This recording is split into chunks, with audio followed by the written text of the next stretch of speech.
Welcome to History Teller YT, where we bring the past to life with stories that shaped nations, battles that defined eras, and events that forged identities.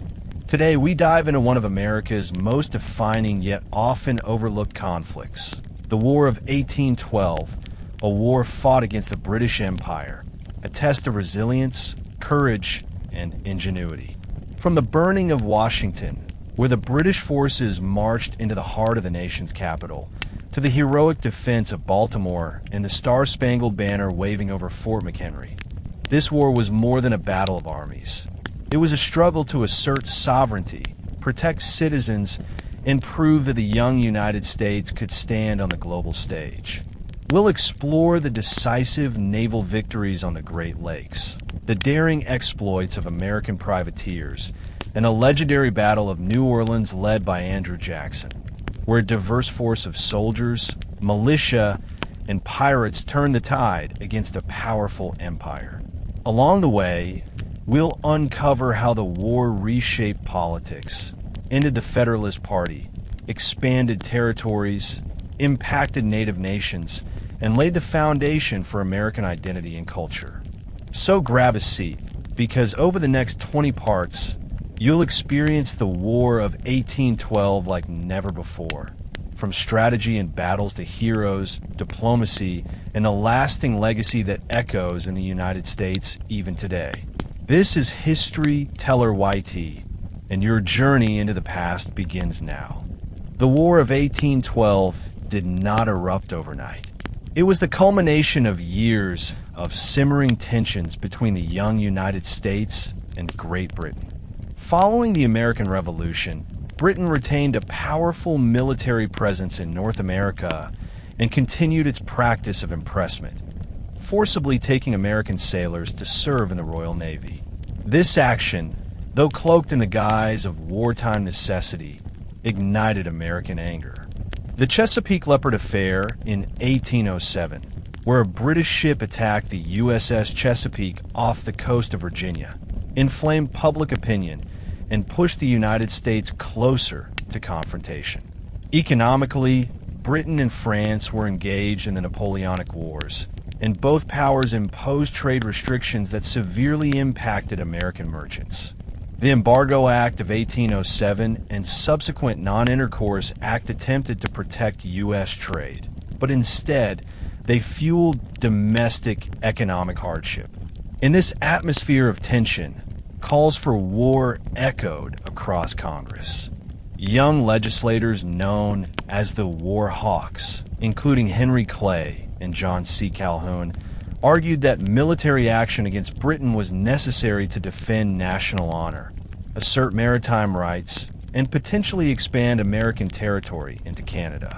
By 1812, the stage was set. The United States, still defining its identity as a nation, faced a formidable imperial power across the Atlantic.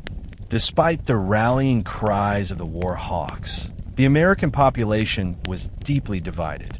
The New England states, heavily reliant on trade with Britain, opposed war, fearing economic devastation. Merchants and Federalists in cities like Boston and New York argued that negotiation, rather than armed conflict, was the path to preserving prosperity. Meanwhile, the South and West, regions rich in natural resources and eager for territorial expansion, saw war as an opportunity to assert national power and acquire new land. President James Madison, after weighing the political and economic factors, ultimately declared war on Britain on June 18, 1812. This decision was controversial. The United States, with a relatively small army and navy, was not fully prepared for large-scale conflict. British forces, though stretched thin by the Napoleonic Wars, were experienced and formidable. For Americans, the war was not just a military contest, but a test of national resolve and identity. Citizens were mobilized for military service, local militias were called into action, and cities began fortifying defenses. The nation's sense of purpose was clear. The young republic would defend its sovereignty, even against the most powerful empire in the world. The opening months of the war revealed both the challenges and the resilience of the American military. Initial campaigns in the northern frontier aimed at invading British-held Canada largely faltered. U.S. troops, poorly supplied and often led by inexperienced officers, faced logistical challenges in harsh conditions. The Battle of Detroit, for example, resulted in a humiliating surrender by American forces under General William Hull, who was unprepared for British and Native American resistance. Across the Atlantic seaboard, American naval forces found a measure of success. The USS Constitution, famously nicknamed Old Ironsides, achieved several victories against British ships, boosting national morale. These early encounters revealed a complex reality.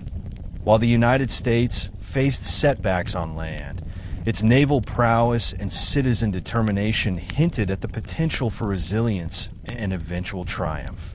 By the end of 1812, both nations were entrenched in conflict, with the war showing no signs of a quick resolution. The coming years would see intense battles, political maneuvering, and dramatic events that would leave an indelible mark on the identity of the United States. As the War of 1812 unfolded, one of the primary objectives for the United States was the conquest of British North America, today's Canada. Leaders saw this as a way to punish Britain for its maritime policies while simultaneously expanding U.S. territory. The plan, however, proved more difficult than anticipated. Early campaigns were marred by logistical challenges, poor coordination, and overestimation of local support. American generals, including William Hull and Stephen Van Rensselaer, launched invasions into Upper Canada with hopes of quick victories, relying on local militias alongside regular troops. Unfortunately, communication delays, unfamiliar terrain, and strong resistance by British forces and their indigenous allies complicated the operations. In July 1812, General Hull's march into Canada initially promised success, but the plan quickly unraveled as supply lines became overextended. The British, led by Isaac Brock, combined disciplined troops with alliances with native leaders like Tecumseh to counter the American offensive. The importance of indigenous support cannot be overstated. Tecumseh's confederation provided tactical advantage and knowledge of the terrain, allowing the British to outmaneuver American forces at several key points. The early failures in Canada set a tone for the Northern Campaign, demonstrating that victory would not come easily and that the war would test the strategic acumen of both nations. The Battle of Detroit in August 1812 became one of the most infamous early defeats for the United States. General Hull, commanding a force of approximately 2,500 men, faced the combined forces of General Brock and Tecumseh, numbering around 1,300 but highly motivated and strategically positioned. Hull, fearing encirclement and overestimating the strength of the British indigenous force, made a fateful decision to surrender Detroit without a major fight. This surrender shocked the nation and prompted outrage, as it ceded a strategic American stronghold in the Northwest Territory. Tecumseh's presence was decisive. His leadership and the coordination between British and indigenous forces highlighted the importance of alliances and local knowledge in military strategy. For the Americans, this early defeat revealed the weaknesses of relying heavily on untrained militia and poorly coordinated plans. In Congress and among the public, criticism of the administration and military leadership surged. Yet, the surrender also galvanized some Americans to prove themselves in subsequent battles. The loss of Detroit underscored the reality that the war would not be a quick or easy victory, and that the struggle for control of Canada would remain a central theater of conflict for years to come. While land campaigns faltered, the U.S. Navy began to shine in the early months of the war, particularly on the Great Lakes. Control of waterways, such as Lake Erie and Lake Ontario, became essential for transporting troops, supplies, and maintaining regional dominance. American naval officers like Oliver Hazard Perry emerged as key figures, crafting strategies to counter the British presence. The Battle of Lake Erie, though occurring later in 1813, had its roots in these early naval engagements. Small skirmishes and shipbuilding races demonstrated the importance of naval innovation and tactical ingenuity. On the open waters, smaller, agile American ships often outmaneuvered the larger, but slower, British vessels. These early naval successes bolstered American morale even as campaigns on land struggled. The Navy's victories provided hope that, despite setbacks on the frontier, the United States could challenge Britain's supremacy in crucial regions. Moreover, these encounters helped cement a sense of national pride, as ordinary sailors became celebrated heroes. In this way, the early war period combined both humiliation and inspiration, setting the stage for the dramatic campaigns and iconic battles that would define the conflict in the years to come. One of the defining features of the War of 1812 was the surprising strength of the U.S. Navy, which, despite being small compared to Britain's global fleet, achieved remarkable victories that inspired national pride. The USS Constitution, famously nicknamed Old Ironsides, became a symbol of American resilience. In battles such as those against HMS Guerriere and HMS Java, the Constitution showcased superior seamanship, firepower, and tactical ingenuity. During the engagement with Guerriere in August 1812, the ship endured intense cannon fire, yet its hull seemed almost impervious to British shot. The victory was not merely tactical. It demonstrated that the fledgling United States could stand toe-to-toe with the world's most formidable naval power. Reports of these victories spread quickly through American newspapers, energizing a public demoralized by setbacks on land. Sailors, often young and inexperienced, rose to heroic status, and these early naval triumphs fostered a sense of unity and determination. The success of the U.S. Navy also disrupted British supply lines along the Atlantic coast, forcing the Royal Navy to divert resources from the European theater to North America. In a war that often saw Americans outmatched on land, naval victories became essential for sustaining morale and asserting the country's capability to defend itself.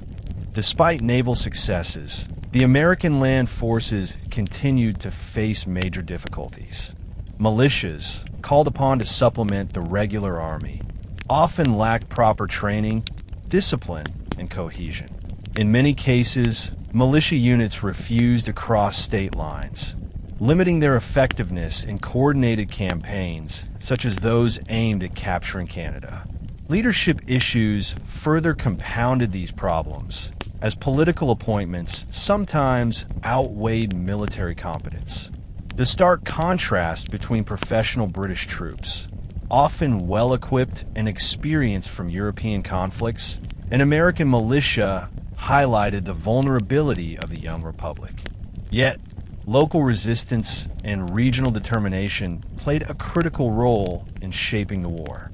Communities mobilized to fortify cities, build defenses, and support supply chains for troops. Even in the face of repeated setbacks, American civilians contributed to the war effort by providing intelligence, logistical support, and moral encouragement. These contributions, while sometimes overlooked in broader histories, were vital in sustaining the conflict and ensuring that the United States could continue to fight despite early defeats. The combination of regular troops, militia, and civilian involvement created a multifaceted approach that, though flawed, demonstrated the nation's commitment to defending its sovereignty. By late 1812, the war had settled into a pattern of inconclusive engagements, strategic maneuvering, and regional stalemates. On land, British forces fortified key positions in Canada, repelling American incursions while leveraging alliances with indigenous nations. In the south and along the Atlantic coast, the British Navy imposed blockades, restricting trade and straining American supply lines.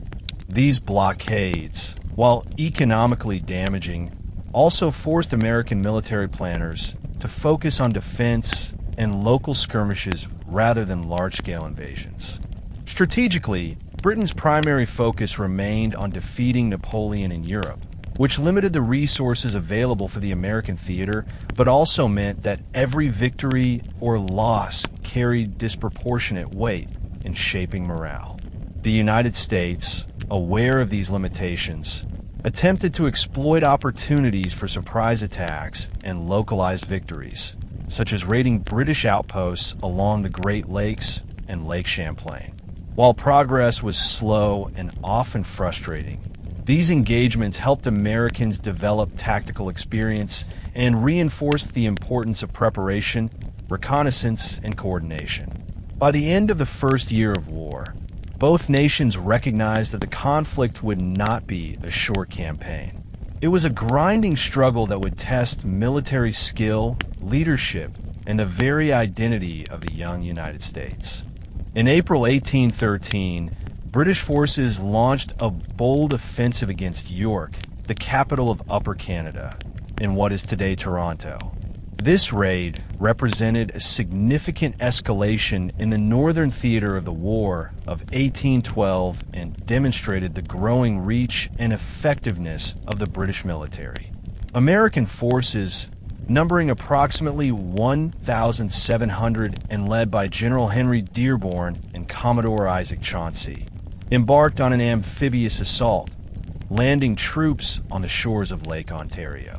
Despite initial success in overpowering British defenders, the battle quickly devolved into chaos.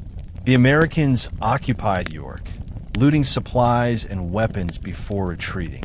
However, the withdrawal was marked by destruction, including the burning of the provincial parliament building and several other public structures. The burning of York sent shockwaves through British North America and fueled the desire for retaliation. While it provided a temporary morale boost for Americans and symbolized their aggressive pursuit of victory, it also escalated the war's intensity, highlighting the brutal reality of 19th century conflict. Civilians in the region witnessed the consequences of warfare firsthand, with homes, warehouses, and public buildings destroyed in the crossfire. This episode reinforced the notion that the War of 1812 would not be a contained or bloodless struggle, but a conflict that deeply affected both combatants and civilians alike.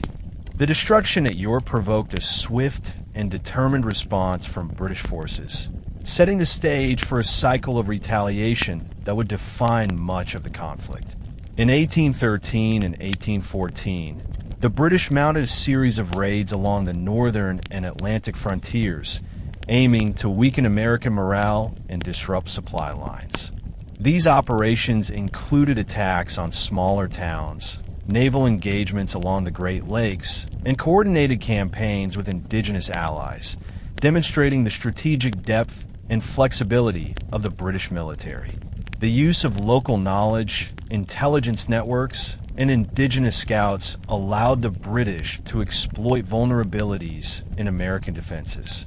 Each raid forced the United States to divert resources, rebuild fortifications, and re-strategize, further stretching the limited manpower and logistical capacity of the young nation. At the same time, political tensions in the United States grew. Federalists in New England openly criticized the war, accusing President Madison of recklessness and questioning the competence of military leadership. Call for negotiation, economic measures, and even secession in extreme cases reflected the internal divisions exacerbated by these military setbacks. The interplay between battlefield outcomes and political discourse highlighted the multifaceted nature of the conflict. Victory was not only measured in territory gained, but also in maintaining domestic support and national unity. The events surrounding the early British raids, including York, forced Americans to confront fundamental questions about their national identity and resilience.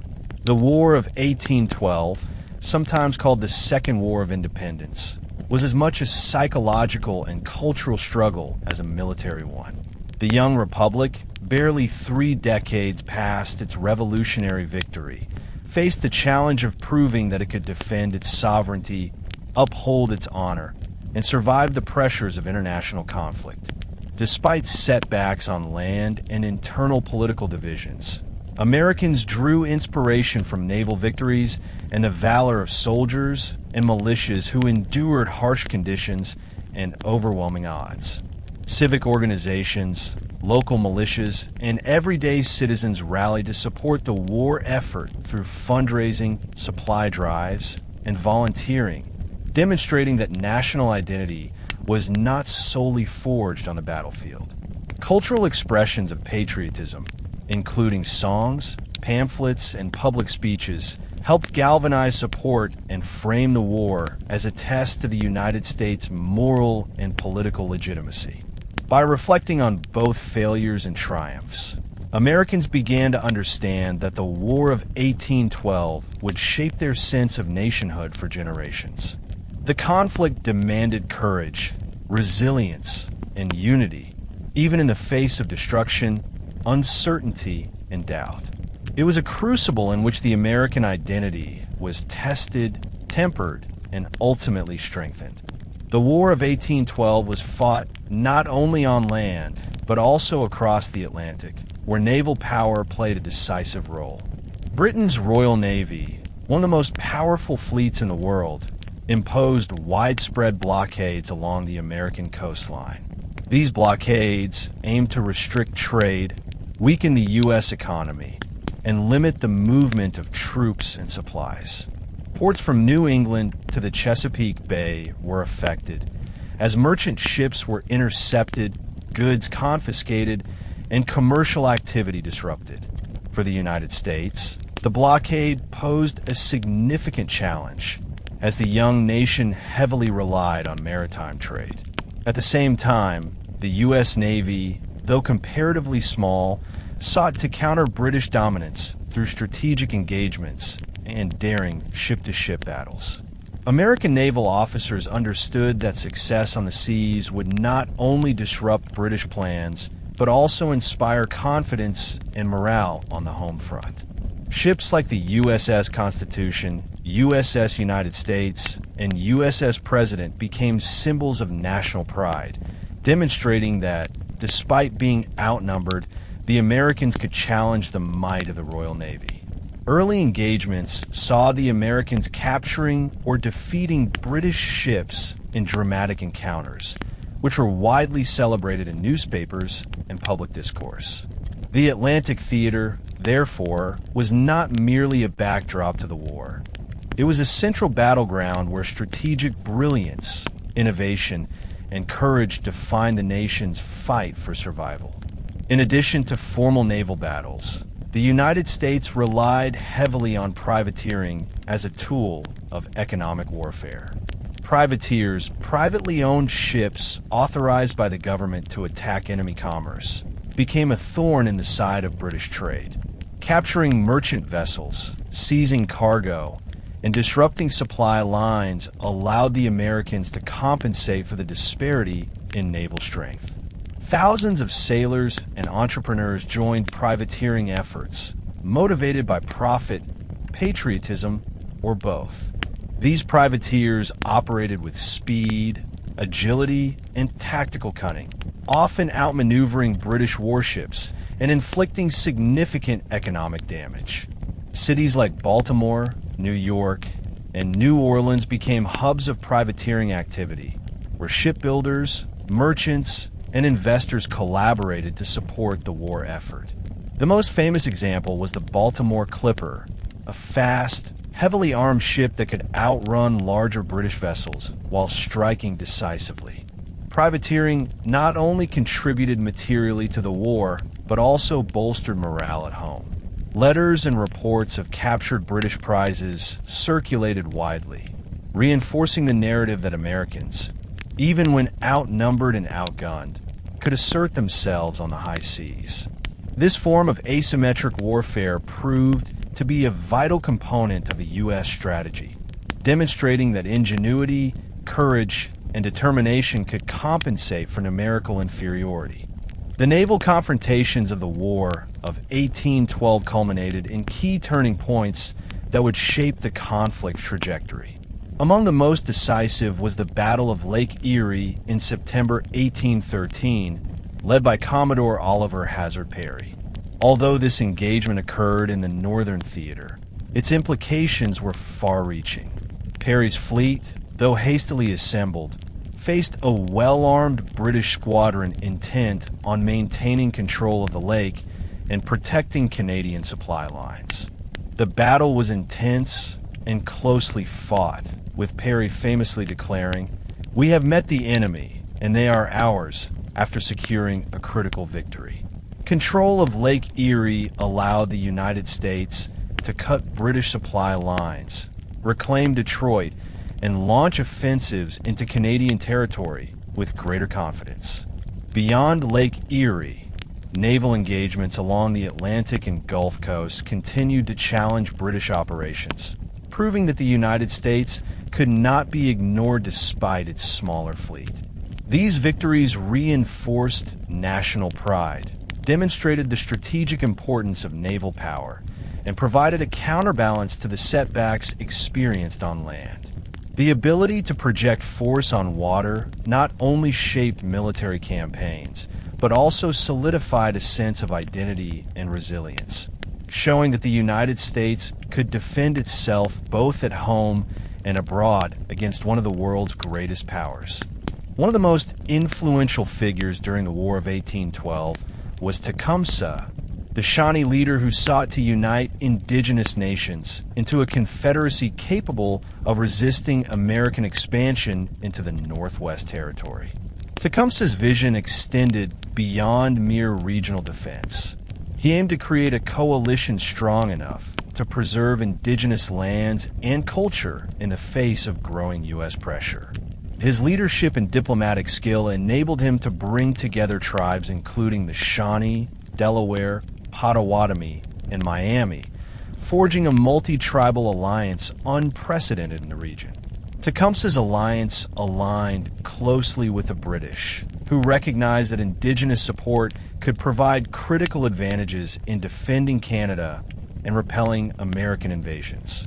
The Confederacy supplied skilled warriors familiar with the terrain, acted as scouts and intelligence gatherers, and often outmaneuvered U.S. forces in skirmishes and larger campaigns. American leaders, both military and political, underestimated Tecumseh's influence at first, assuming that divided tribes could be easily defeated. Yet, his strategic coordination and the motivation of his followers challenged these assumptions, presenting a formidable obstacle for U.S. campaigns in the Northwest. Tecumseh's efforts not only shaped the military landscape of the War of 1812, but also left a lasting legacy in the history of Native resistance and political organization.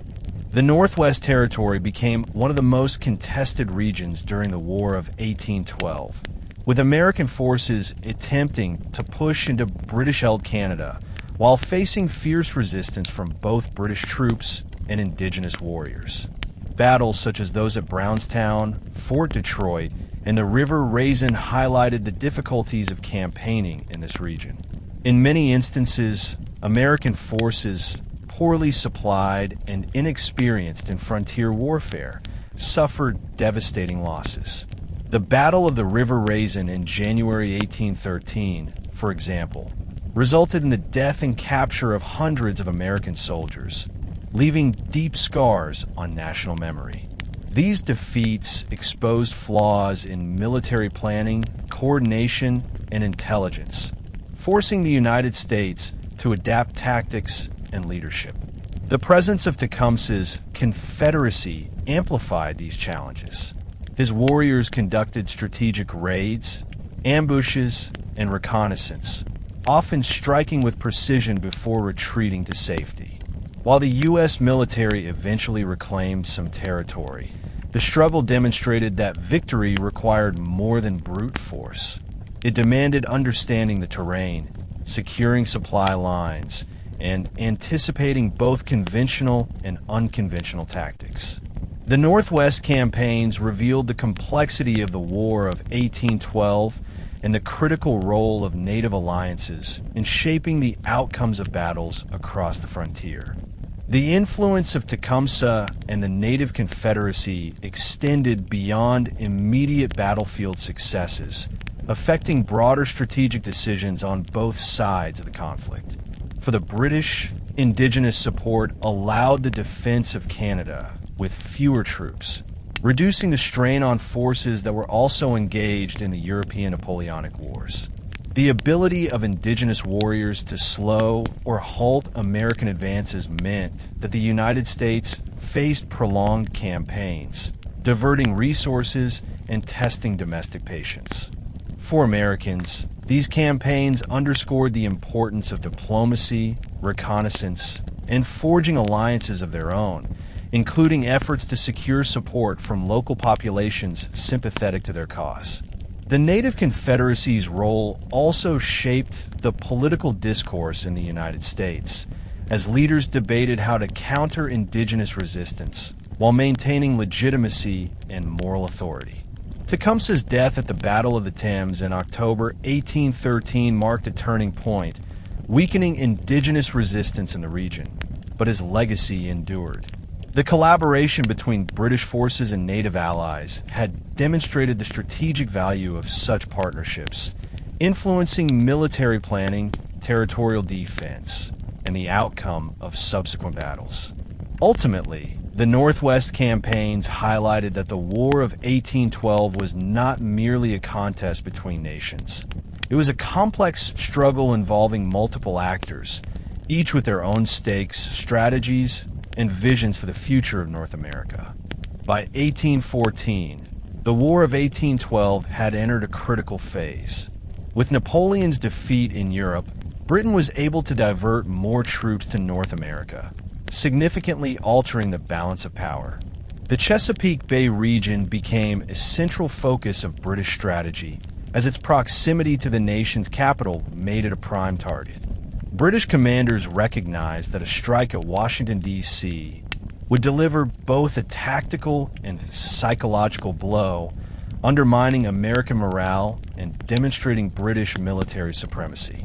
The Chesapeake campaign began with a series of raids along the coast, including attacks on towns such as Havre de Grace and Benedict, where American defenses were minimal. These operations allowed British forces to test the strength of local militias, secure supply lines, and create confusion among American commanders. Meanwhile, the U.S. government struggled to organize a coordinated defense, hampered by political divisions, insufficient troops, and logistical challenges. President James Madison and his administration faced the daunting task of protecting the capital while maintaining public confidence. The Chesapeake campaign exemplified the broader strategic dynamics of the war. Britain sought to exploit American weaknesses, project power, and influence political outcomes, while the United States grappled with the reality of defending a young, vulnerable nation against a global empire. In August 1814, British forces under Major General Robert Ross advanced toward Washington, D.C., following victories at Bladensburg. The American defense, composed mainly of hastily assembled militia, proved inadequate against experienced British troops. The Battle of Bladensburg, often called the Bladensburg Races due to the rapid retreat of American forces, left the capital virtually undefended. British troops entered Washington with minimal resistance, demonstrating the vulnerability of the U.S. government and military infrastructure. The subsequent burning of public buildings, including the Capitol, the White House, and several government offices, shocked the nation. This act was intended as both retaliation for American attacks in Canada and a statement of British power. Civilians fled the city as smoke filled the air, and the destruction became a symbolic humiliation for the United States. Despite the devastation, the attack also had unintended consequences. It galvanized American resolve, spurred recruitment, and fostered a renewed sense of national identity. Leaders and citizens alike realized that the war was not merely a distant conflict, but a struggle for survival, sovereignty, and the preservation of American institutions. The burning of Washington marked a turning point in the War of 1812, emphasizing both the vulnerabilities and the resilience of the United States. In the immediate aftermath, the government temporarily relocated, with President Madison seeking refuge in nearby Virginia, while military leaders reorganized defenses along the Potomac River and in Baltimore. The attack highlighted the need for stronger fortifications, better trained militias, and more effective coordination between local and federal forces. Nationally, the event became a rallying point for patriotism, inspiring citizens to contribute to the war effort through military service, logistical support, and fundraising. The Chesapeake Campaign also reinforced the importance of Baltimore, which would soon become the site of a critical defensive victory at Fort McHenry, inspiring the Star-Spangled Banner. Politically, the burning of Washington intensified debates about the conduct of the war, the competence of military leadership, and the direction of U.S. foreign policy. While the destruction of the Capitol was a severe setback, it also clarified the stakes of the conflict. Defending the nation required unity, perseverance, and an unwavering commitment to sovereignty. In this way, the Chesapeake Campaign and the burning of Washington both tested and strengthened the American spirit, shaping the trajectory of the war and leaving a lasting imprint on the nation's identity. After the devastating burning of Washington, the city of Baltimore became the next crucial target for British forces. Recognizing its strategic importance as a port city and military hub, American leaders took immediate steps to strengthen its defenses. Major General Samuel Smith, commanding the local militia, coordinated a combination of land fortifications and naval defenses to prepare for the impending attack. Citizens were mobilized to reinforce earthworks, erect barricades, and supply troops, creating a network of defensive positions designed to withstand both land and sea assaults. Fort McHenry, situated at the entrance of Baltimore Harbor, became the centerpiece of this defensive strategy. Armed with heavy cannons and a garrison of experienced soldiers, the fort was strategically placed to control access to the harbor and prevent British ships from reaching the city. The residents of Baltimore actively participated in preparations, providing food, labor, and moral support, demonstrating the city's collective determination to resist invasion. This sense of unity and resilience underscored a broader theme of the war. Despite setbacks and earlier humiliations, Americans were willing to mobilize all available resources to protect their sovereignty and communities. As British forces advanced, the defenders of Baltimore understood that their actions would not only protect the city, but also serve as a test of the nation's ability to resist a formidable empire. In September 1814, British forces initiated a two-pronged attack on Baltimore, combining a land assault on the eastern shore with a naval bombardment targeting Fort McHenry. The naval engagement, lasting 25 hours, became one of the most famous events of the War of 1812. British warships, equipped with heavy artillery, unleashed a relentless barrage on the fort, attempting to breach its defenses and clear the way for a naval invasion. Despite the intensity of the bombardment, the fort's defenders held firm. Soldiers and militia worked tirelessly to maintain their positions, repair damages, and return fire with strategic precision. The fort's resilience was aided by the defensive advantages of earthworks, careful positioning of artillery, and the determination of the garrison.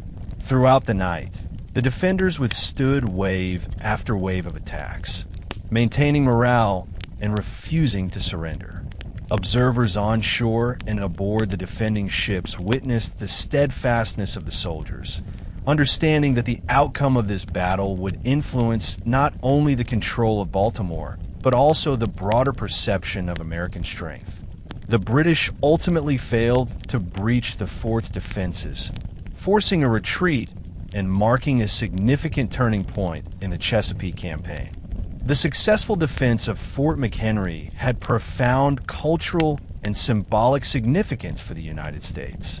Among those witnessing the battle was Francis Scott Key, a lawyer and amateur poet who had been detained on a British ship during the bombardment while negotiating the release of American prisoners. Key watched anxiously as the fort endured the relentless assault, unsure whether it would withstand the attack. At dawn, he saw the American flag, still flying above the fort, signaling the defenders' victory. Inspired by this powerful symbol of resilience and national pride, Key composed a poem titled Defense of Fort McHenry, which would later be set to music and become known as the Star-Spangled Banner. The poem captured the courage, determination, and enduring spirit of Americans in the face of adversity, immortalizing the battle as a defining moment in the nation's history. Beyond its immediate military significance, the defense of Baltimore demonstrated that American communities could resist invasion, defend sovereignty, and inspire a sense of collective identity. Fort McHenry's victory served as a rallying point, boosting morale nationwide and reinforcing the belief that the United States could survive and prevail despite the formidable power of the British Empire. While much attention during the War of 1812 focused on the Northern Front and the Chesapeake Bay, the Southern Theater became equally crucial as both the United States and Britain recognized the strategic significance of the Gulf Coast. Control of the Mississippi River and the port city of New Orleans was vital for trade, transportation, and regional dominance. New Orleans served as the gateway to the Western territories, including Louisiana and parts of the Mississippi Valley, making it an essential economic and military hub. The British, eager to disrupt American commerce and potentially expand their influence in North America, launched plans to seize the city. For the United States, defending New Orleans was not only a matter of protecting property and trade, but also a symbol of national sovereignty. Preparations for defense involved a combination of regular army units, local militia, and volunteers from nearby states. Fortifications were strengthened along the river, and local leaders coordinated the acquisition of weapons, ammunition, and supplies. The Southern Theater also highlighted the challenges of wartime logistics. Troops had to navigate difficult terrain, harsh weather conditions, and limited infrastructure. Despite these obstacles, Americans understood that victory in this region could shape the outcome of the war and reinforce the nation's ability to resist foreign aggression. The British campaign along the Gulf Coast began with naval operations aimed at securing control of key waterways and isolating American forces.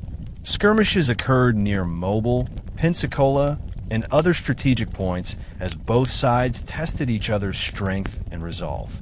Local militias, often poorly equipped but highly motivated, played a central role in resisting the British advance.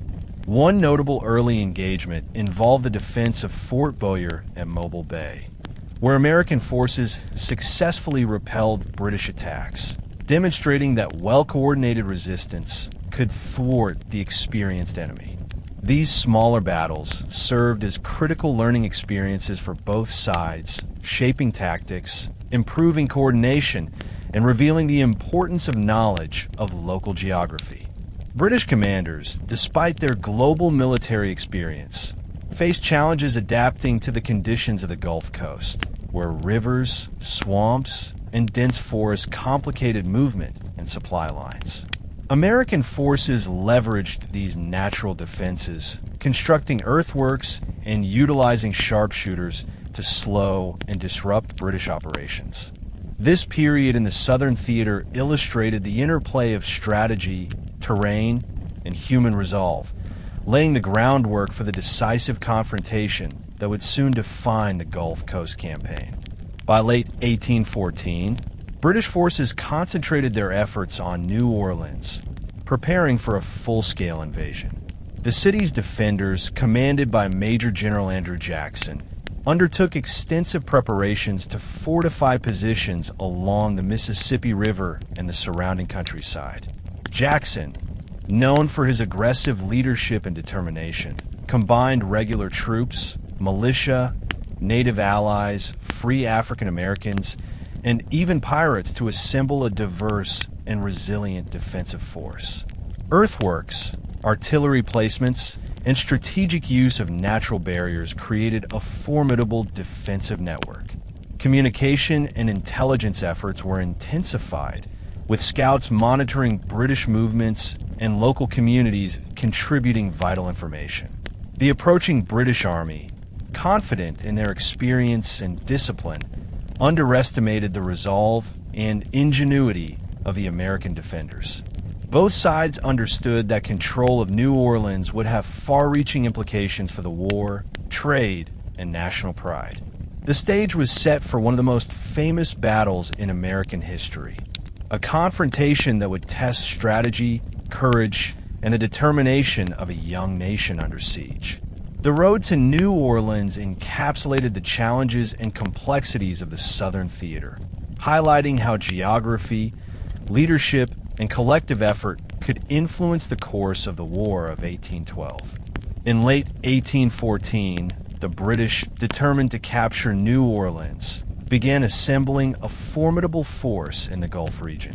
Commanded by Major General Edward Pakenham, the British Army consisted of approximately 8,000 seasoned troops, veterans of European campaigns, supported by naval artillery along the Mississippi River. Their objective was clear: seize control of New Orleans to disrupt American trade, gain a foothold in the Mississippi Valley, and exert leverage in peace negotiations with the United States. Pakenham's strategy relied on coordinated land and river operations, intending to bypass heavily fortified positions and strike directly at the city. British planners assumed that superior numbers and experience would overcome the diverse and often irregular American defenses. However, the terrain, climate, and determined resistance posed significant challenges. Swamps, rivers, and thick forests hindered movement, while the tropical heat and disease threatened the health and morale of troops. The British underestimated the logistical difficulties of operating far from established supply lines. These factors, combined with the resilience of the American defenders, would play a decisive role in shaping the outcome of the battle and demonstrating that strategy must account for both environmental and human variables in warfare. Major General Andrew Jackson, commanding the American forces, understood the critical importance of New Orleans and prepared for a comprehensive defense. Jackson's army was an eclectic mix of regular soldiers, state militias, native allies, free African Americans, and even local pirates led by Jean Lafitte.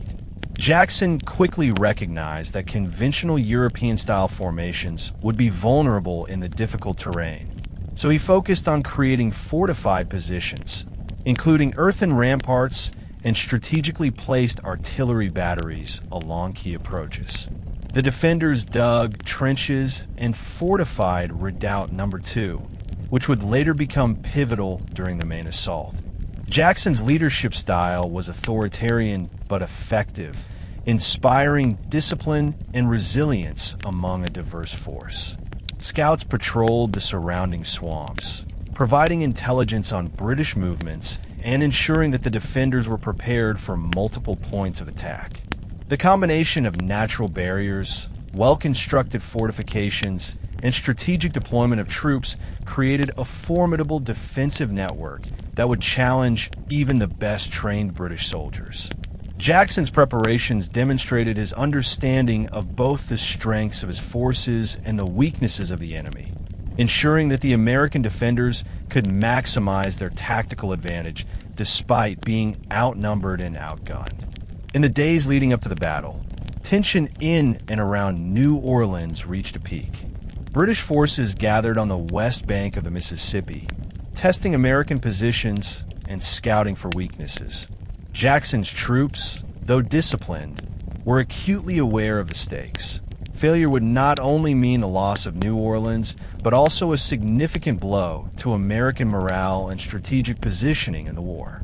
Civilians contributed to the defense, providing supplies, constructing barricades, and volunteering for labor-intensive tasks, further strengthening the city's resilience. Correspondence between officers and local leaders reflects a mix of anxiety, determination, and confidence in Jackson's leadership.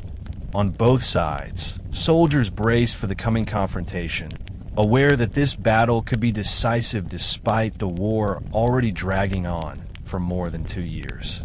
Weather, disease, and supply constraints added uncertainty to the campaign, but the Americans' defensive preparations, coupled with Jackson's strategic insight, positioned them to face the British with a combination of ingenuity, courage, and unity. The calm before the storm encapsulated the gravity of the moment. The War of 1812 was entering one of its most iconic phases, and the battle for New Orleans would test the limits of leadership, tactics, and human endurance. On January 8, 1815, British forces under Major General Edward Pakenham launched a full-scale assault on American positions near New Orleans. The attack was preceded by days of reconnaissance and skirmishes as British troops tested American defenses along the Rodriguez Canal and surrounding swamplands. The British, confident in their superior numbers and experience, believed that a direct frontal assault would break the American lines quickly. However, they underestimated the strength of the fortifications and the strategic placement of American artillery. Major General Andrew Jackson's troops, composed of regular soldiers, militia, free African Americans, native allies, and even pirates, were entrenched behind carefully constructed earthworks.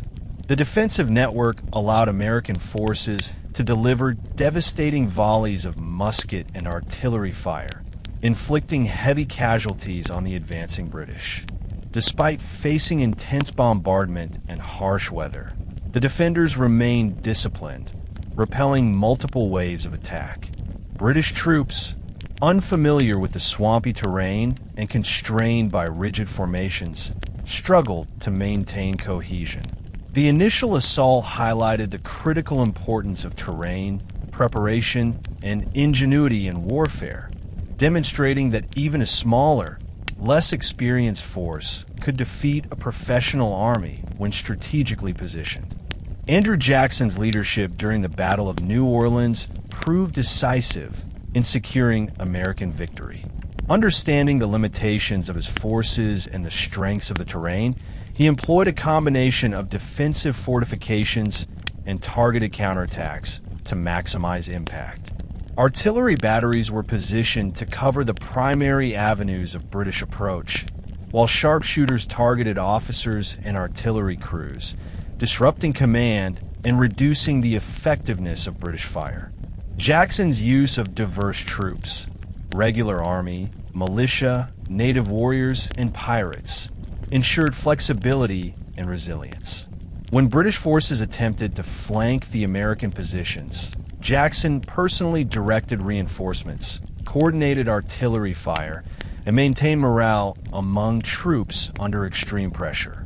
His decisiveness prevented the British from exploiting weaknesses and maintained the cohesion of the American line. The result was a devastatingly effective defense. British forces suffered catastrophic losses, with hundreds killed and wounded, while American casualties remained comparatively low.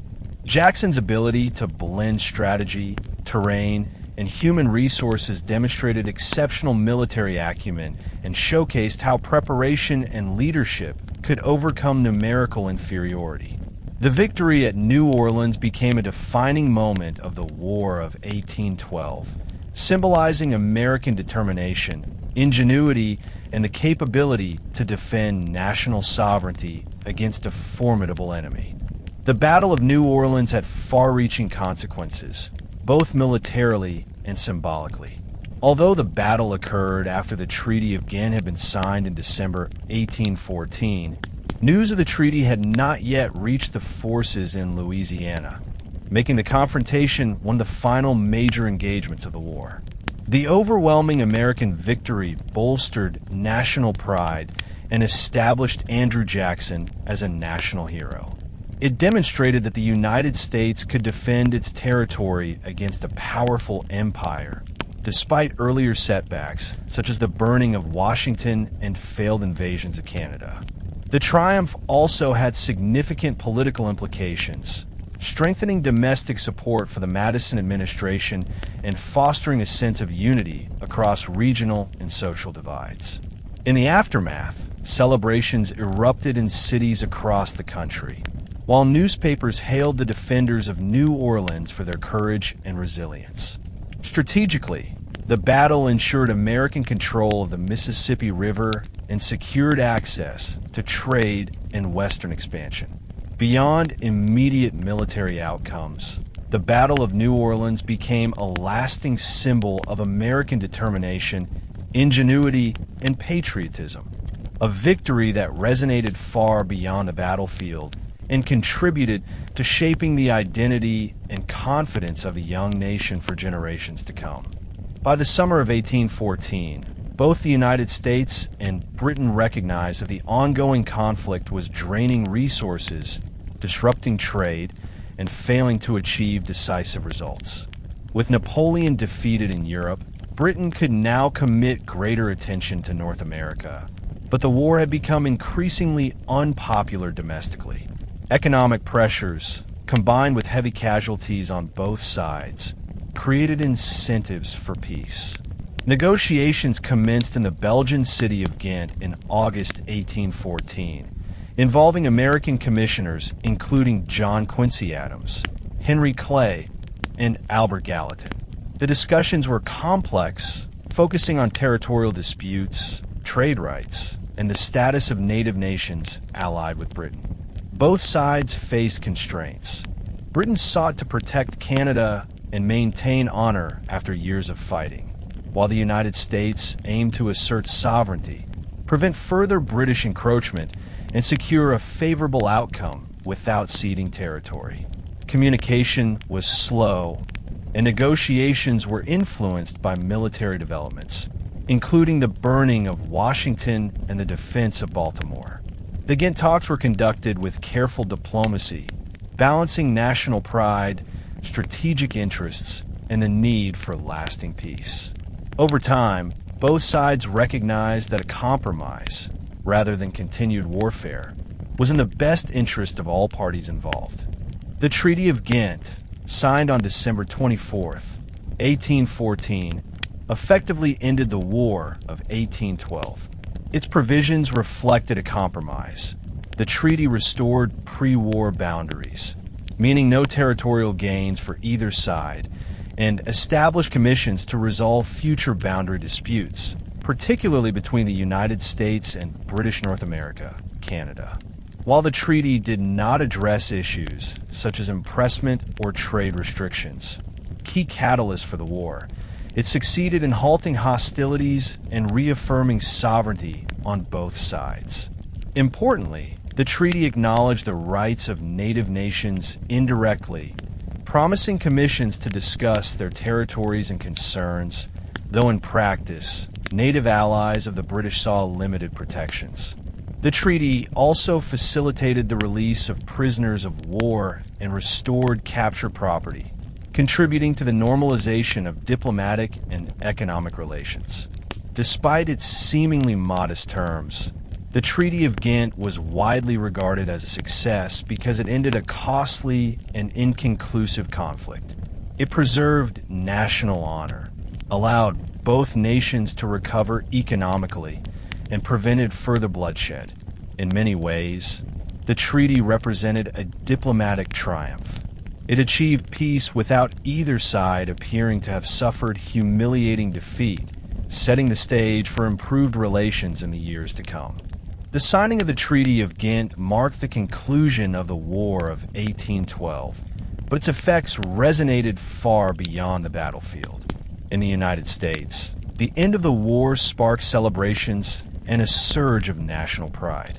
Americans viewed the successful defense of key cities, the victories of the Navy, and the triumph at New Orleans as evidence of the young nation's resilience, even in the face of a powerful empire. Politically, the treaty helped solidify President James Madison's leadership and strengthen the sense of unity across regional divisions that had been exacerbated by the war. Internationally, the peace restored relations between the United States and Britain, fostering a more cooperative and less adversarial relationship in subsequent decades. While unresolved issues remained regarding native lands, the war had significantly weakened indigenous resistance in the Northwest Territory and the South, opening the way for further American expansion. Culturally and symbolically, the War of 1812, concluded by the Treaty of Ghent, reinforced the narrative of American determination, courage, and identity. Though often overshadowed by other conflicts in history, the war's conclusion demonstrated that a young nation could survive a protracted struggle, negotiate on equal terms with a global power, and emerge with both sovereignty and pride intact. One of the most enduring legacies of the War of 1812 was the transformation and validation of American naval power. Prior to the war, the United States Navy was relatively small and limited, often overshadowed by the immense fleets of European powers like Britain and France. However, naval victories during the conflict, especially those of the USS Constitution and other frigates, demonstrated that skill, strategic planning, and innovation could offset numerical disadvantages. These successes had both immediate and long-term consequences. In the short term, they disrupted British supply lines, protected merchant shipping, and provided crucial morale boosts to a nation struggling on land. Long-term, the victories created a foundation for expanding and professionalizing the U.S. Navy. Shipbuilding programs were accelerated, new naval academies and training institutions were emphasized, and the importance of maintaining a modern, capable fleet became widely recognized. American naval officers, including heroes like Oliver Hazard Perry, Stephen Decatur, and Isaac Chauncey, became symbols of national pride, inspiring future generations of sailors and commanders. The war highlighted that naval power was essential not only for defense, but also for asserting the United States' place in international trade, diplomacy, and geopolitics. This recognition shaped U.S. maritime policy for decades, ensuring that the nation would remain prepared to defend its waters and interests against any future threats. Alongside the formal Navy, privateers played a crucial and often underappreciated role in the War of 1812, highlighting the importance of maritime innovation and asymmetric tactics. Privateers were privately owned vessels authorized by the U.S. government to capture enemy ships and disrupt commerce. Operating with speed, agility, and local knowledge, these ships harassed British merchant vessels and diverted naval resources that could have been used elsewhere. Privateering offered financial incentives for both crews and investors, creating widespread participation across coastal cities such as Baltimore, New York, and New Orleans. The economic impact was substantial. Hundreds of British ships were captured or destroyed, affecting trade routes and forcing the Royal Navy to dedicate resources to protecting its convoys.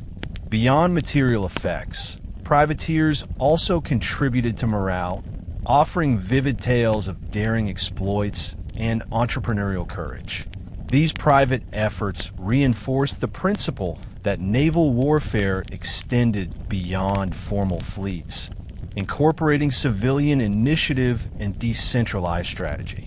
The legacy of privateering after the war shaped American maritime culture, emphasizing ingenuity, risk-taking, and the ability of a smaller power to effectively challenge a global empire through asymmetric tactics. It also underscored the importance of commerce raiding as a viable component of naval strategy, a lesson that influenced American maritime doctrine well into the 19th century. The conclusion of the War of 1812 allowed the United States to consolidate its maritime gains and rebuild its commercial networks. With the Treaty of Ghent restoring peace, American ports reopened, and the confidence gained for naval victories fostered a renewed sense of security for international trade. Merchants were emboldened to expand shipping operations, while shipbuilders benefited from increased demand for both military and commercial vessels. The war had demonstrated that the United States could defend its coastline and waters, reducing the risk of future blockades and fostering stable trade relations with Europe and the Caribbean. In addition, the maritime experience gained during the war had strategic implications for American foreign policy.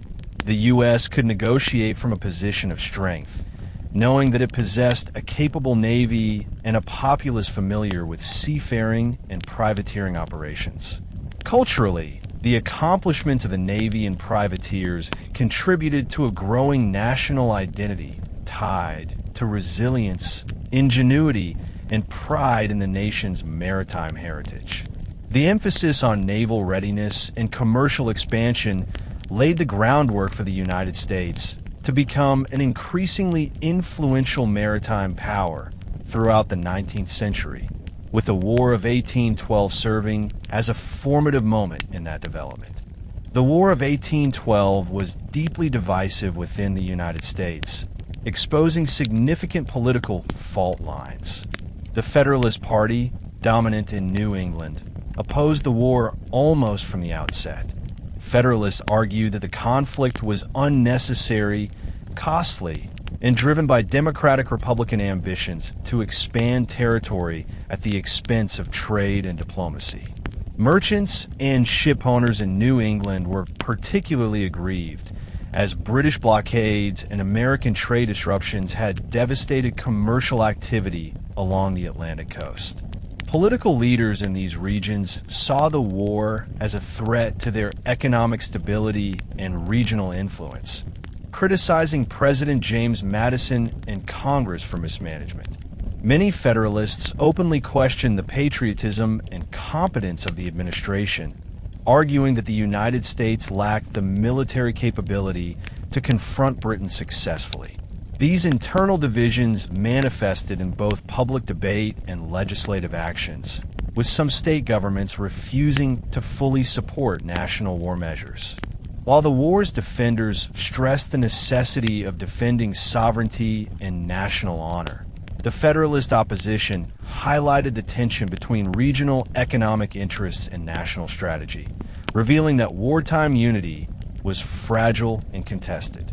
This polarization would culminate in one of the most controversial episodes of the era, the Hartford Convention. In December 1814, as the war dragged on and news of setbacks, including the burning of Washington, spread, Federalist delegates from New England convened in Hartford, Connecticut. The Hartford Convention was ostensibly a meeting to discuss grievances, propose constitutional amendments, and examine remedies to perceived overreach by the federal government. Delegates debated issues such as limiting presidential terms, requiring a two-thirds congressional majority for declarations of war, and adjusting representation to better protect regional interests. More radical elements within the convention even considered secession from the Union, reflecting the depth of discontent among Federalists. However, the convention's timing was unfortunate. While delegates were deliberating, news arrived of the signing of the Treaty of Ghent and the decisive American victory at the Battle of New Orleans. These events rendered the Federalist concerns about the war largely moot and cast their actions in a negative light. The convention's proposals and debates, once seen as a legitimate critique of federal policy, were now portrayed by critics as unpatriotic or even treasonous, severely damaging the Federalist Party's reputation. The Hartford Convention, thus, served as a dramatic example of how political opposition during wartime can be both legitimate and risky, particularly when outcomes change rapidly on the battlefield. The Hartford Convention had lasting repercussions for American politics.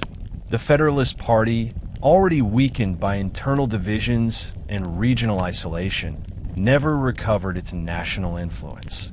Its perceived disloyalty during a time of conflict undermined public support, paving the way for Democratic-Republican dominance in subsequent decades. Conversely, the war itself, despite its controversies and mixed military results, helped solidify a sense of national identity and political cohesion among the victorious or resilient segments of the population. Americans celebrated their ability to withstand foreign invasion, defend key cities, and negotiate peace with Britain without ceding territory. The political landscape shifted, emphasizing national unity over regional factionalism and highlighting the risks of opposing popular military achievements. The aftermath of the Hartford Convention and the war also reinforced the importance of balancing dissent with patriotism in a young republic. It underscored that political parties and movements must navigate both domestic concerns and national sentiment, particularly during periods of conflict. In a broader historical narrative, the Hartford Convention represents a turning point, a cautionary tale about the consequences of political miscalculation, and a contrast to the enduring legacy of resilience, patriotism, and national pride fostered by the War of 1812. The War of 1812, though often overshadowed by other conflicts, played a critical role in the development of American national identity and cultural symbolism. One of the most enduring contributions was the creation of iconic symbols such as the Star-Spangled Banner. Francis Scott Key's observation of the American flag flying over Fort McHenry during the British bombardment of Baltimore inspired the lyrics that would eventually become the national anthem. This symbol represented more than a military victory. It embodied the resilience, perseverance, and pride of a nation tested by foreign aggression. Similarly, the war elevated the visibility of the U.S. Navy and privateers as symbols of ingenuity and courage, demonstrating that Americans could successfully confront a global superpower despite being numerically and materially inferior. Monuments, paintings, and commemorative publications emerged during and after the war, celebrating these achievements and embedding them into the national consciousness. Across communities, both urban and rural, stories of bravery, patriotism, and survival were circulated in newspapers, pamphlets, and oral accounts, reinforcing the idea that the United States had proven itself capable of defending its sovereignty and values. The cultural impact of these symbols extended beyond the immediate post-war period, shaping American nationalism and creating a shared heritage that transcended regional, social, and economic divisions. The War of 1812 produced a host of American heroes whose actions became foundational to national mythology. Figures such as Andrew Jackson, Oliver Hazard Perry, and Isaac Hull were celebrated not only for their military acumen, but also for embodying ideals of courage, leadership, and patriotism. Jackson's defense of New Orleans, in particular, transformed him into a symbol of determination and a protector of the common people, contributing to his eventual rise to the presidency. Similarly, naval victories such as the USS Constitution's defeat of HMS Guerriere were widely celebrated and romanticized, creating narratives of individual valor that emphasized skill, ingenuity, and national pride. These stories were amplified by newspapers, engravings, and memoirs, helping to construct a shared cultural memory that linked ordinary citizens with extraordinary achievements. The creation of such myths was critical for a young nation seeking legitimacy and cohesion, as it provided models of behavior, valor, and civic duty for future generations. By framing the war in terms of heroism and resilience, Americans cultivated a sense of national identity that could withstand internal divisions, political disputes, and regional differences, ultimately contributing to the development of a unifying patriotic narrative. Beyond individual heroes and symbols, the War of 1812 influenced American literature, art, and popular culture in lasting ways. Writers and poets of the period documented the war's events, often blending historical fact with patriotic sentiment and dramatic embellishment. Paintings and engravings depicted battles, fortresses, and key figures, transforming military encounters into visual stories that could be shared and remembered across communities. Ballads, songs, and commemorative publications circulated widely, celebrating victories such as the defense of Baltimore, the Battle of Lake Erie, and the triumph at New Orleans. These cultural products served multiple purposes. They preserved historical memory, reinforced collective identity, and provided entertainment and inspiration to citizens. Additionally, they contributed to the codification of American values, emphasizing courage, ingenuity, resilience, and a commitment to national sovereignty. In the broader historical context, the War of 1812 helped to define a distinctly American cultural landscape, demonstrating that even a conflict often regarded as indecisive militarily could produce lasting symbols, heroes, and narratives that shaped national identity for decades.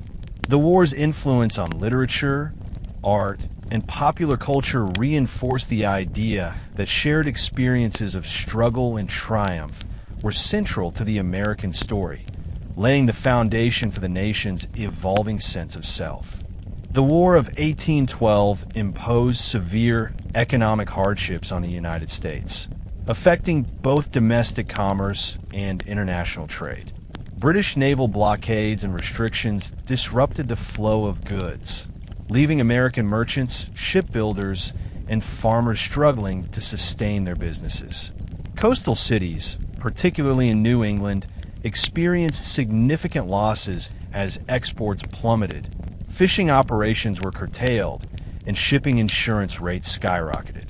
Agricultural producers in the interior faced similar challenges, as grain, cotton, and other commodities could not easily reach markets. Additionally, the U.S. government expended substantial resources on military operations, creating financial strain and contributing to inflation in some sectors. The war also disrupted labor markets, as able-bodied men were conscripted into service or militia duty, leaving families and communities to adapt to shortages in workforce and skills. Despite these challenges, Americans demonstrated resilience through adaptation, including the expansion of local manufacturing, creative use of available resources, and diversification of trade networks. The war highlighted the vulnerabilities of a nation dependent on foreign markets, while also sparking initiatives to reduce reliance on imports. These economic pressures not only shaped wartime strategies, but also set the stage for significant post-war recovery and the subsequent industrial growth of the United States. With the signing of the Treaty of Ghent in December 1814 and the eventual restoration of peace, the United States embarked on a process of trade recovery and economic stabilization. Blockades lifted, ports reopened, and merchants quickly resumed both domestic and international commerce. American shipping experienced a resurgence, facilitated by lessons learned during the war, including the importance of protecting trade routes and maintaining a capable naval presence. The post-war period also saw an expansion of commercial activity along the Mississippi River and the Gulf Coast, as new routes for transporting agricultural and manufactured goods became more secure. The recovery was bolstered by the renewed confidence of European trading partners, who recognized that the United States had survived the conflict and could reliably engage in commerce. This period also witnessed the revival of privateering profits, though in a legal and peacetime context, which contributed to capital accumulation for coastal investors. Communities adapted to wartime hardships by diversifying economic activities, investing in infrastructure such as roads, bridges, and ports, and exploring emerging markets in the West. The cumulative effect of these efforts was the creation of a more resilient and interconnected economy, capable of sustaining growth and supporting the expansion of a young nation across both established and frontier regions. The War of 1812 had profound consequences for Native American communities, particularly in the Northwest Territory and the South. Many Native nations allied with the British, hoping to resist American expansion into their ancestral lands. Leaders such as Tecumseh, the Shawnee chief, envisioned a confederation of tribes to preserve autonomy and protect territory from encroaching settlers. Tecumseh's alliance with Britain promised military support and a chance to check U.S. expansion, but the war ultimately devastated these aspirations. The death of Tecumseh at the Battle of the Thames in 1813, combined with the British focus on European conflicts, left Native allies without sufficient support. Consequently, Native resistance weakened dramatically, and U.S. forces were able to assert greater control over disputed territories.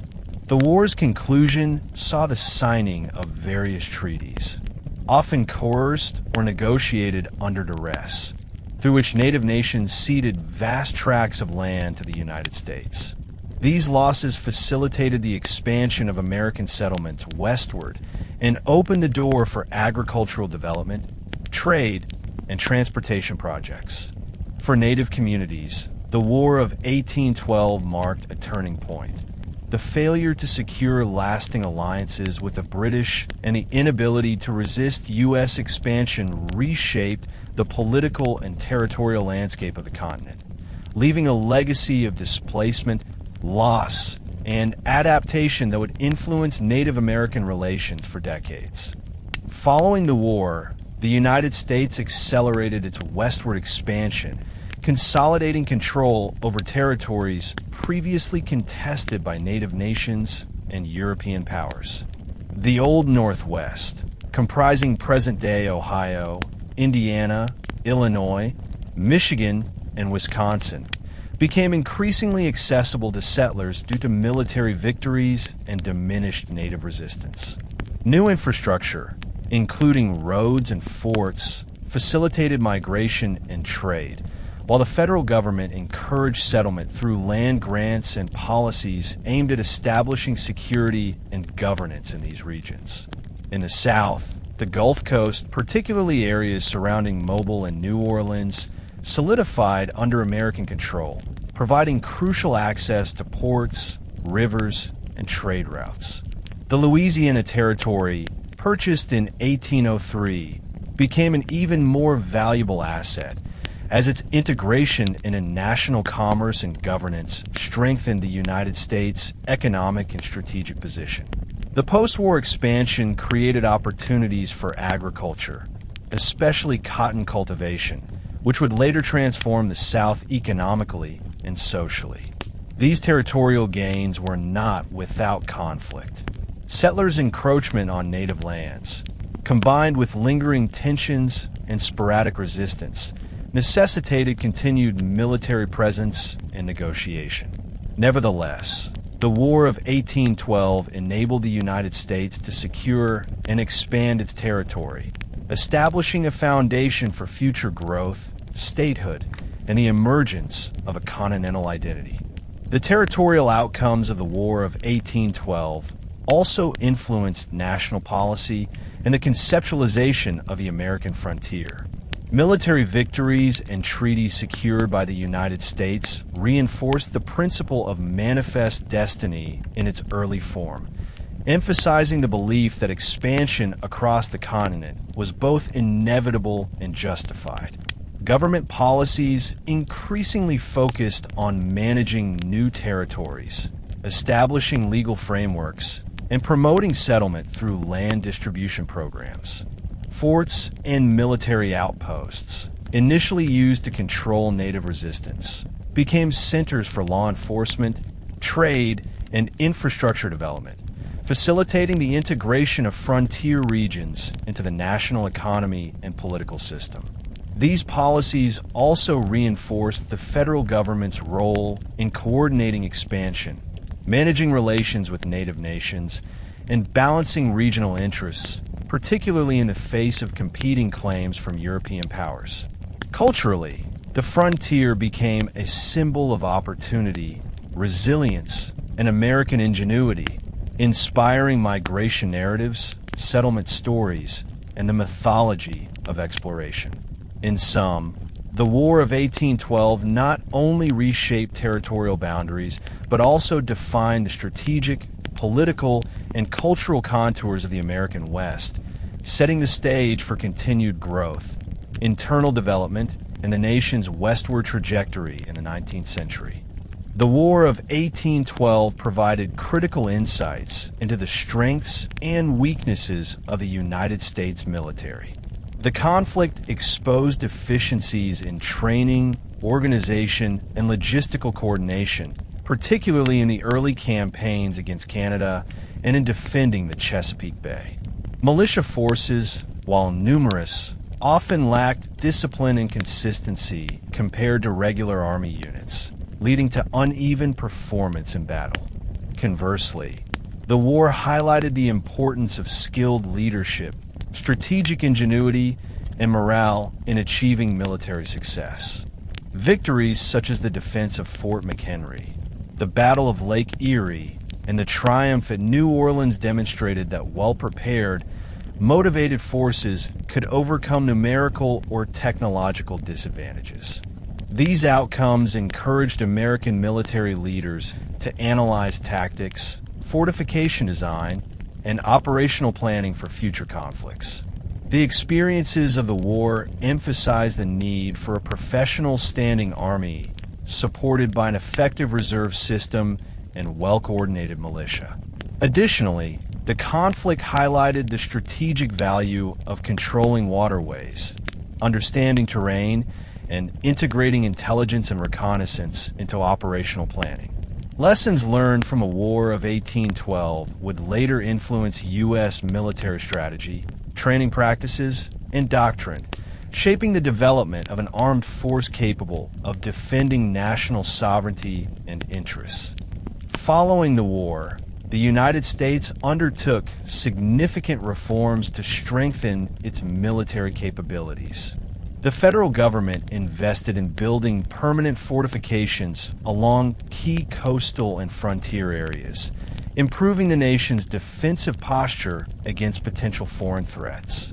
The construction of forts, such as Fort Adams and Fort Monroe, incorporated lessons from the vulnerabilities exposed during the British invasions of Washington and Baltimore.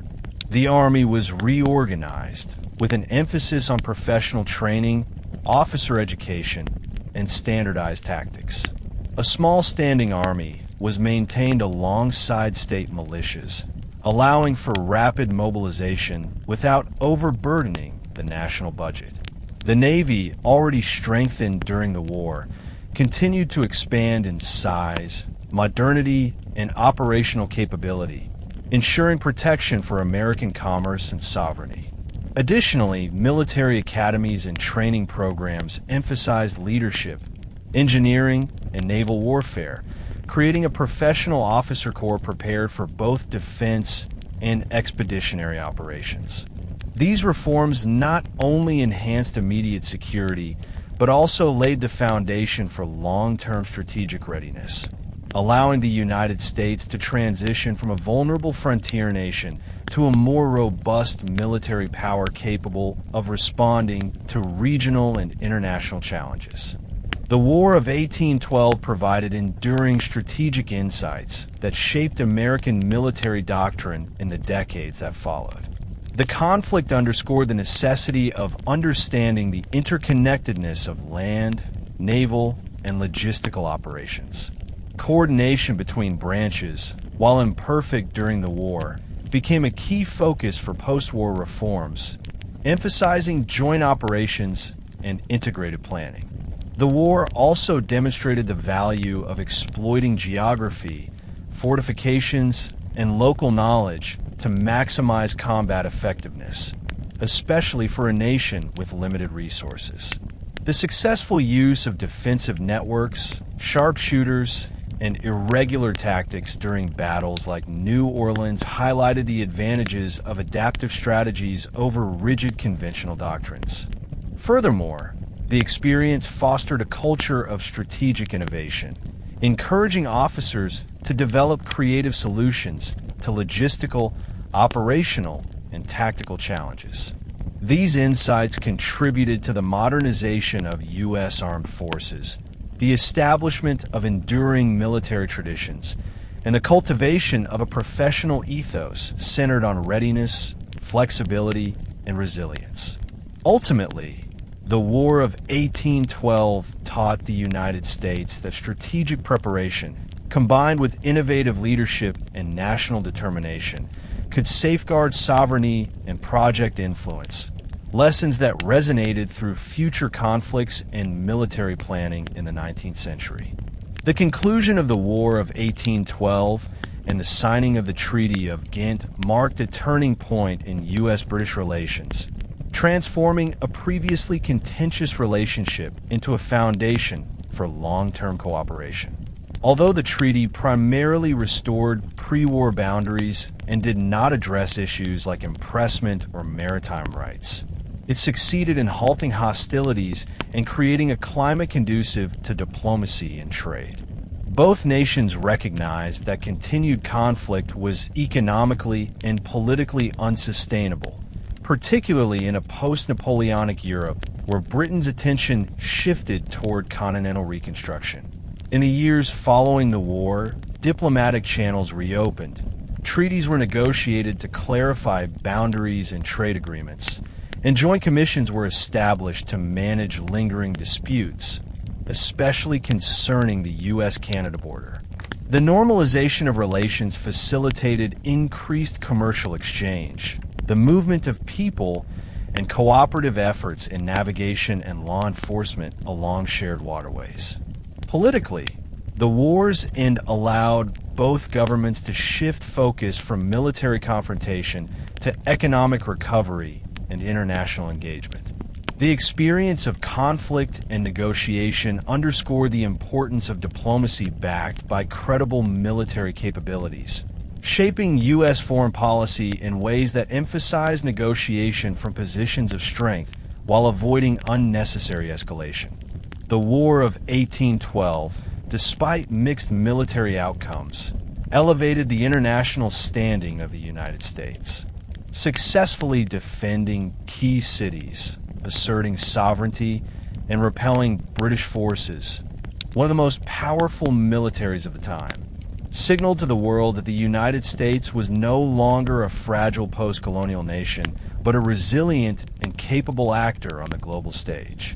Naval victories, particularly on the Great Lakes and along the Atlantic, demonstrated American strategic competence and highlighted the ability to protect commerce and territory. News of victories, especially the defense of New Orleans under Andrew Jackson, spread widely in Europe, earning recognition and respect from both allies and rivals. The war showcased the United States' ability to leverage limited resources effectively, innovate tactically, and inspire patriotic commitment among its citizens. This enhanced credibility strengthened diplomatic leverage, facilitating negotiations on trade and territorial issues, and allowing the U.S. to engage with European powers on more equal footing. The war's demonstration of resolve and resilience contributed to an emerging national identity and international persona that emphasized determination, independence, and the capacity to defend interests, qualities essential for a young nation seeking to expand influence in North America and beyond. The aftermath of the War of 1812 established a foundation for the long-term evolution of U.S.-British relations, particularly regarding Canada. While the war did not result in territorial expansion into Canada, it created a mutual understanding of boundaries and spheres of influence. Subsequent negotiations clarified borders, established frameworks for managing trade and migration, and laid the groundwork for peaceful relations throughout the 19th century. The war also demonstrated the potential for both cooperation and conflict, reinforcing the necessity of clearly defined treaties and international law to prevent misunderstandings and disputes. In the United States, the experience fostered confidence in negotiating with a major European power and underscored the strategic importance of military readiness in supporting diplomatic efforts. For Britain, the war highlighted the challenges of managing distant colonies and alliances without overextending military and political resources. Ultimately, the War of 1812 contributed to a more stable and structured relationship between the United States, Britain, and Canada, characterized by cooperation, mutual recognition, and the avoidance of large-scale armed conflict in the decades that followed. This period set a precedent for peaceful resolution of disputes, trade expansion, and cross-border engagement, shaping North American geopolitics well into the 19th century. The War of 1812, often overlooked in comparison to other American conflicts, played a pivotal role in shaping the young nation's identity. Despite mixed military results and numerous challenges, the United States emerged with a stronger sense of unity, sovereignty, and pride. The defense of key cities like Baltimore and New Orleans, coupled with naval successes on the Great Lakes and Atlantic, demonstrated that the nation could resist a global power, fostering confidence among citizens. Symbols and stories from a war, including Francis Scott Key's Star-Spangled Banner, Andrew Jackson's heroic defense of New Orleans, and naval victories of the USS Constitution and other American ships, became central to the narrative of resilience and ingenuity. These events reinforced the idea that the United States, though still developing economically and politically, possessed the capability to defend itself, assert sovereignty, and overcome adversity. Across regions, the shared experiences of struggle and victory helped bridge political and social divides, contributing to a growing sense of national unity and identity. The War of 1812 thus became more than a military engagement. It was a crucible in which the collective values, pride, and spirit of the nation were tested, celebrated, and solidified. Beyond national pride, the war had profound political and cultural consequences. The Federalist Party, weakened by the Hartford Convention and opposition to the war, lost credibility and influence, enabling the Democratic Republicans to dominate politics in the ensuing era of good feelings. This political shift reinforced a more cohesive national policy and allowed the government to pursue economic, territorial, and infrastructure initiatives without the intense partisan divisions that had characterized the early 19th century. Culturally, the war inspired literature, art, music, and popular narratives that emphasize courage, resilience, and national values. Songs, poems, paintings, and stories memorialized battles, leaders, and citizens, embedding the war in the collective consciousness. The experiences of ordinary soldiers, sailors, and civilians were celebrated alongside heroic leaders, reinforcing the idea that every citizen contributed to the nation's survival and success. This cultural reinforcement of national identity created enduring myths and symbols that would influence American education, public ceremonies, and civic pride for generations, ensuring that the War of 1812 remained a touchstone in understanding the development of American values, culture, and political cohesion. The strategic lessons of the War of 1812 had a lasting impact on U.S. military policy and foreign relations. The conflict highlighted the necessity of maintaining a capable Navy, investing in coastal and frontier fortifications, and ensuring that the Army was both professional and supported by disciplined militias. Naval victories emphasized the value of innovation, strategy, and adaptability, while land campaigns revealed the importance of coordination, terrain, and logistical planning.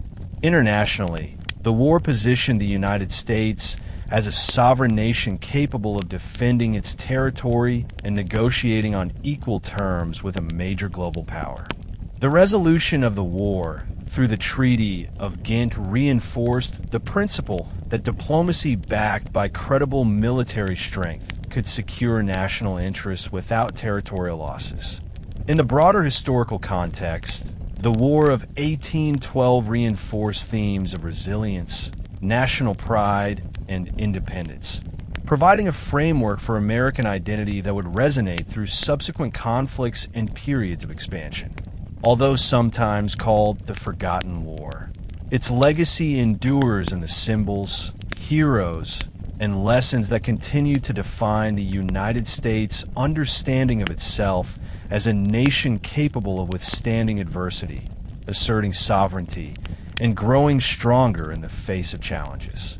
And that's the story of the War of 1812, a conflict that tested America's resolve, forged heroes, and helped shape the identity of a young nation. Today, we saw how courage, strategy, and determination can overcome even the greatest challenges, how symbols like the Star-Spangled Banner inspire generations, and how resilience in the face of adversity defines a nation. We explored the battles, the diplomacy, the heroes, the cultural impact, and the economic and territorial changes that emerged from this pivotal moment in history. From the naval triumphs to Andrew Jackson's legendary victory at New Orleans, and from political controversies like the Hartford Convention to the growth of American industry and expansion into new territories, the War of 1812 left lessons that continue to resonate. If you enjoyed this journey, don't forget to like, share, and subscribe to History Teller YT for more deep dives into the stories that shaped our world. Hit the bell icon so you never miss an adventure into the past. Thank you for watching, and we'll see you again soon as we uncover more of history's hidden tales and remarkable moments. Stay curious, stay inspired, and keep exploring with History Teller YT.